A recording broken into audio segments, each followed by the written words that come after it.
O segundo livro das Crônicas. Capítulo 32. Depois de tudo isso e dessas provas de fidelidade que o rei Ezequias deu, Senaqueribe, rei da Síria, invadiu o país de Judá.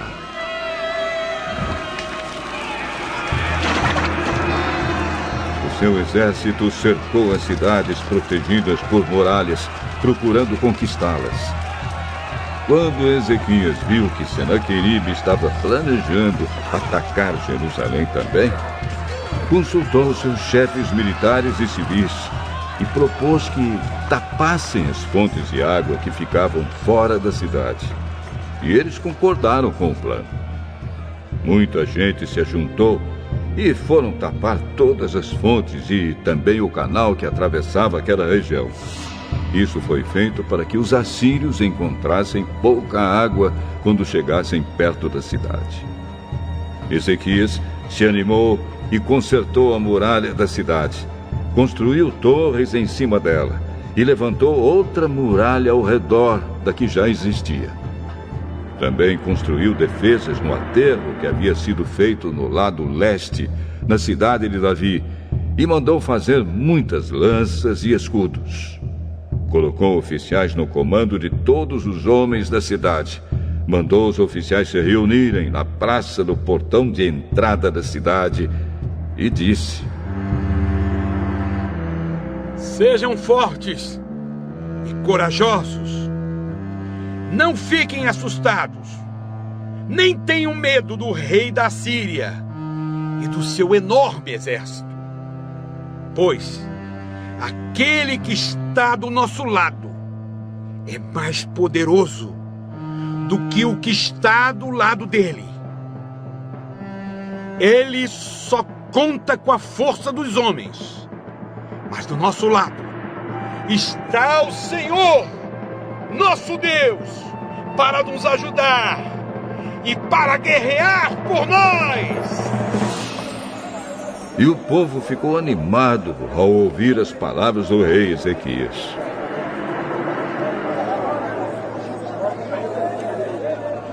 Algum tempo depois, Senaqueribe, rei da Síria, junto com seu exército, estava cercando a cidade de Laquis.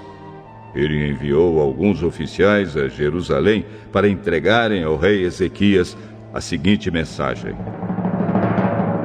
Eu, Senaqueribe, rei da Assíria, quero saber como é que vocês, moradores de Jerusalém, podem se sentir seguros ficando aí enquanto o exército inimigo está cercando a cidade.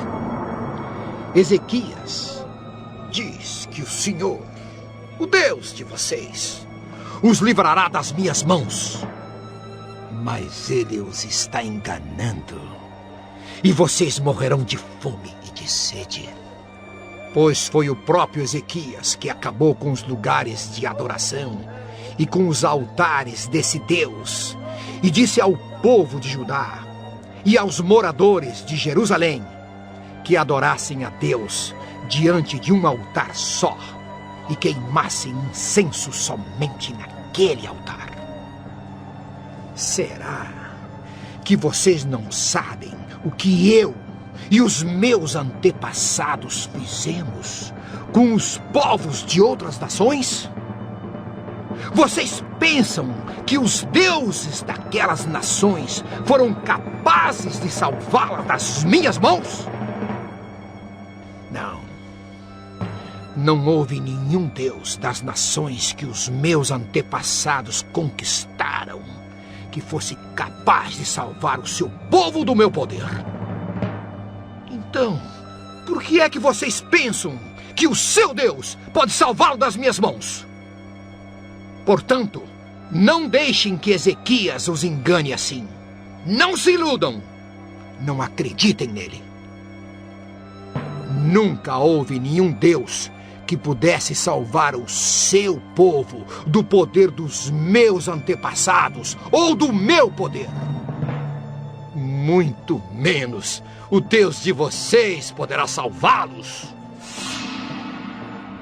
Os oficiais assírios disseram coisas ainda piores contra Deus, o Senhor, e contra o seu servo Ezequias. E Senaqueribe escreveu cartas em que insultava o Senhor, o Deus de Israel, dizendo o seguinte contra ele: os deuses de outras nações não salvaram os seus povos das minhas mãos. Assim também o Deus de Ezequias não salvará o seu povo das minhas mãos. Os oficiais gritaram isso em hebraico aos moradores de Jerusalém que estavam em cima da muralha da cidade, a fim de assustá-los e deixá-los apavorados e assim poder conquistar a cidade. Os oficiais falaram a respeito do Deus de Jerusalém como se ele fosse como os deuses de outros povos, que são ídolos feitos por mãos humanas. Aí o rei Ezequias e o profeta Isaías, filho de Amós, oraram a Deus e pediram a sua ajuda. Então o Senhor Deus enviou um anjo que matou todos os soldados e todos os oficiais do exército assírio. O rei Senaqueribe voltou envergonhado para o seu país.